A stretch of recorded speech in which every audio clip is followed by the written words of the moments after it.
What's going on, everybody? This is Briar with Briar's Fishing Tours, and today we're gonna do a little special modification to a Panther Martin spinning lure and see if it works. Oh yeah! First off, as I'm recording this, it is Sunday, Father's Day, so happy Father's Day to all the dads out there. Hope you guys are out spending time with your family, or maybe even out on a river doing some fishing. I've done a couple videos on Panther Martin spinning lures in the past. One of them was pros and cons of Panther Martin spinning lures, and then another one I did on how to custom paint them and see if it worked. So this time we're going to take a little bit more of that custom paint thing and apply it a little bit differently. So for those of you who don't know, which is probably all of you, I used to race dirt bikes, and what happens on a dirt bike exhaust, they're aluminum or titanium most of the time, is as they get really hot, they start to change colors from their normal titanium or stainless steel, aluminum, whatever color, and they will get a little bit blue. Or if you use a blowtorch, you can turn them to a really shiny blue. So Panther Martin spinning lures, I'm pretty sure the blade is aluminum or stainless steel, something like that. I've never done anything with brass before, which is the body on some of these Panther Martin spinning lures. So we're gonna attempt to torch one of the blades on a lure and see if we can get it to a bright blue. Let's go try it out.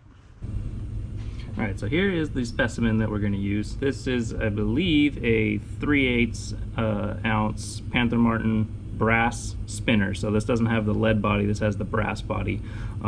This was one that I previously painted with spray paint, which was even before I started using nail polish, which I did in that other video, so you can still see a little bit of the grain that I was unable to wire wheel off on there. So we're gonna attempt to make this blade a bright blue with a propane torch. And I don't know what's gonna happen with the body of this thing. I've never really heated up brass really high temperatures before, so this will be kind of an experiment and we'll see what happens. If you are going to attempt anything like this, make sure you have, a metal workbench or something that's not going to catch fire or anything flammable around you, because we are going to be using a propane torch here, and take all the other safety precautionary measures so that you don't burn your house or your garage down. All right, let's fire this torch up. It's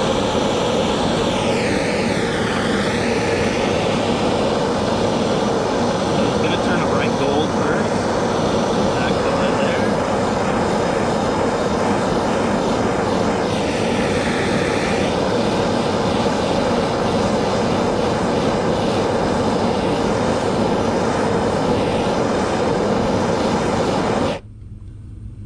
See what happens when that cools off a little bit. It's kind of iridescent colored at the moment, which is pretty cool. Not the color that we're going for right now, though.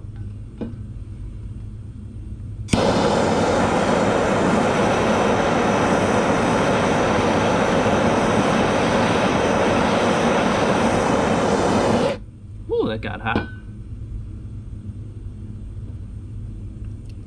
Okay, I think we went all the way back to silver. So that's what happens when you heat aluminum. You actually go through the whole color cycle and it'll go back to its original color. So this might not actually work.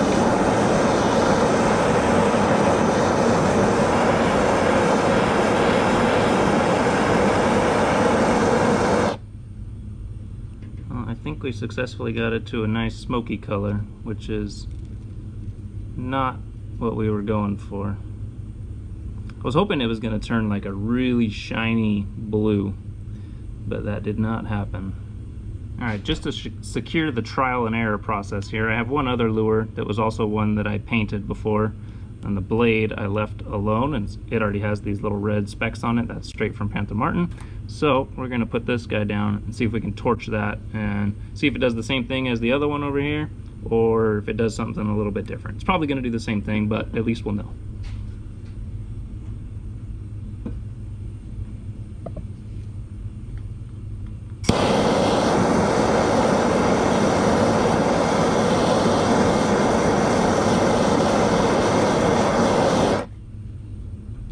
Ooh, I forgot.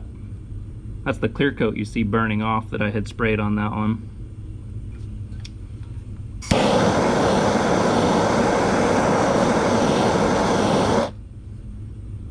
And melted the lead. So there you have it. Definitely doesn't work on the lead bodied ones.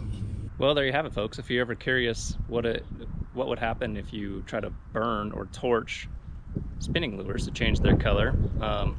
The brass one kind of turned a cool iridescent color there for a minute, but couldn't get that to stay. And then the lead-bodied one, apparently it doesn't take very much heat to melt lead, so definitely didn't work on the lead one. Here's a picture of what I was going for, the color on the dirt bike exhaust, this really bright, vibrant blue. And what I was hoping for is if I could achieve that color, that it would stay. The nail polish or spray paint tends to chip off in the water as you continue to fish with it and drag it over rocks and stuff, my thought behind this whole idea was if I torch it, that will be its forever color. It'll never fade because it's not going to get hot. The cold water isn't going to scratch it off, and neither are rocks. So, well, experiment well tested. Now we know it doesn't really work. Thanks for watching. We'll see you again in the next video.